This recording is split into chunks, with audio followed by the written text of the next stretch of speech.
On est ici dans le sud du Massif central, dans le parc naturel régional des Grands Causses. Les paysages sont assez exceptionnels, entre les falaises abruptes, les gorges magnifiques, et là on longe précisément les gorges de la Jonte.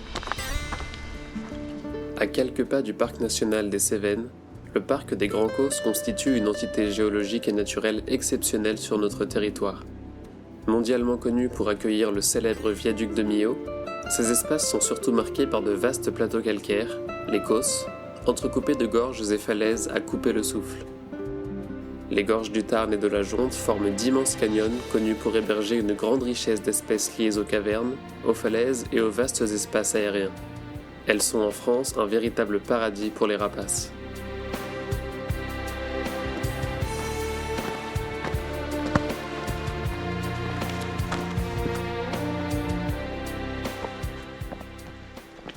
Ce parc naturel, il est surtout connu pour accueillir parmi les plus belles populations de vautours en France, et pourtant jusqu'au XXe siècle, ils ont été complètement exterminés au point de disparaître.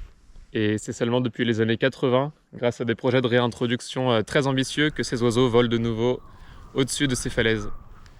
Et aujourd'hui, on est donc parti pour une ascension de quelques heures, pour passer quelques nuits en bivouac au plus près des falaises, pour essayer de photographier les vautours. Profitons de cette ascension pour faire un point sur l'écologie de ces magnifiques oiseaux. En France, on trouve 4 espèces de vautours. Le vautour fauve est de loin le plus abondant. Cette espèce grégaire peut atteindre les 2,70 m d'envergure et n'est aujourd'hui plus menacée d'extinction. Le vautour moine est un solitaire dont la taille peut atteindre 3 mètres. C'est tout simplement le plus grand rapace d'Europe. Le gypaète barbu, solitaire également, peut atteindre une taille similaire et possède de vrais airs de dragon. Enfin, le percnoptère d'Égypte ne dépasse pas le mètre 80, une taille tout de même respectable pour le seul migrateur de cette petite liste. Ces 3 espèces sont classées en danger sur la liste rouge des nicheurs de France. Leurs effectifs ne se comptent qu'en dizaines et suivent une lente mais fragile croissance depuis plusieurs décennies. Aidés par les courants thermiques permis par les falaises, ces oiseaux parcourent chaque jour de très grandes distances à la recherche de cadavres pour se nourrir. Une fois trouvés, le nettoyage est très rapide. La spécialisation alimentaire de chaque espèce permet une redoutable efficacité. Le vautour fauve et le percnoptère s'attaquent aux parties molles, comme les viscères et les muscles. Ils sont suivis du moine, qui préfère les parties plus coriaces, comme les tendons ou la peau. Enfin, le gypaète termine le travail en ingérant les os. Ces charognards jouent un rôle crucial dans la lutte contre les maladies, en nettoyant à la perfection les restes des animaux sauvages et du bétail. Ils forment un cul-de-sac épidémiologique. Ces espèces ont pourtant toutes été exterminées de manière systématique pendant des siècles, chassées et empoisonnées pour cette injuste réputation. Aujourd'hui protégés, les vautours effectuent un lent retour dans leur montagne originelle grâce à des projets de réintroduction et de conservation. On est à la recherche de l'endroit idéal pour pouvoir observer les vautours et aussi pour installer la tente. Et c'est pas évident avec le relief.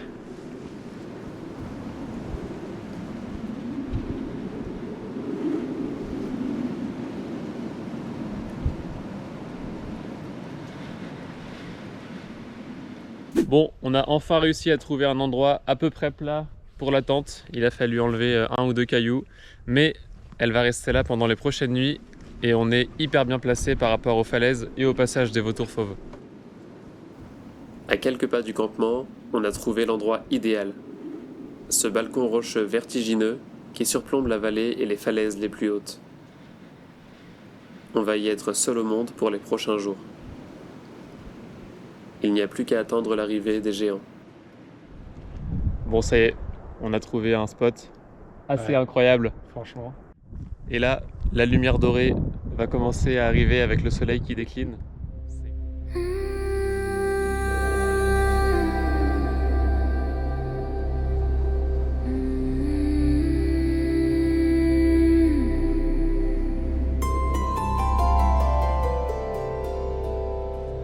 On n'est installé que depuis quelques minutes quand les maîtres des lieux apparaissent déjà au loin.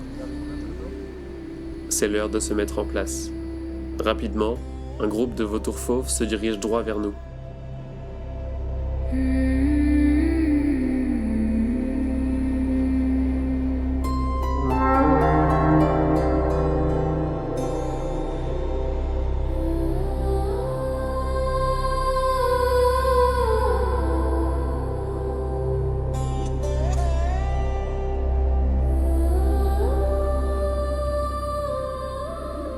Rejoints par des congénères, ce sont vite des dizaines de fauves qui planent juste au-dessus de nos têtes.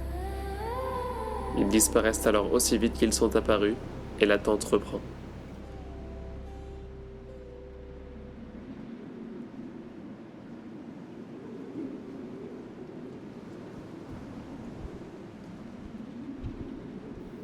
On patiente depuis plusieurs heures maintenant. Les fauves sont visibles et réguliers au lointain, mais ne passent pas à notre hauteur. Impossible de les photographier pour l'instant.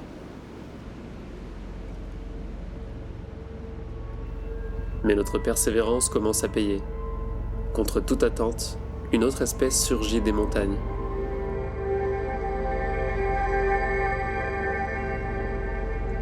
Ce solitaire est le plus grand rapace d'Europe, un vautour moine.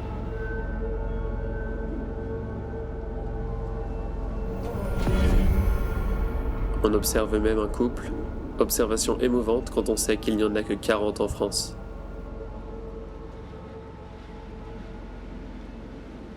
Enfin, la luminosité devient trop faible et la nuit marque la fin de cette première session.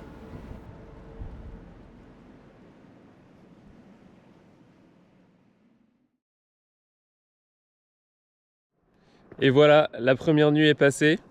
On n'a pas si bien dormi, on a le dos qui est en compote à cause des cailloux et du relief. Mais on est de retour sur ce magnifique endroit et on va attendre les vautours. Souvent avec les oiseaux, il faut se lever très tôt. L'avantage avec les vautours, c'est que c'est pas du tout le cas parce qu'ils ont tendance à attendre que justement les falaises se réchauffent avec le soleil pour pouvoir ensuite monter sans aucun effort. En attendant, on profite tranquillement de la compagnie des locaux.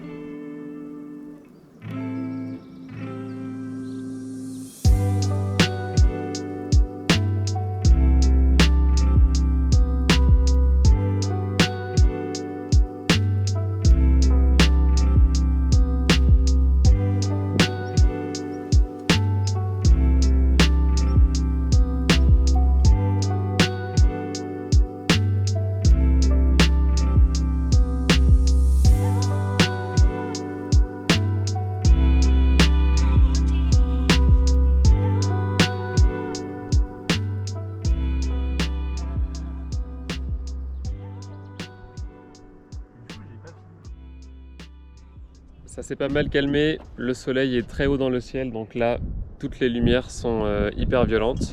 Donc on va en profiter pour manger avant de reprendre cet après-midi.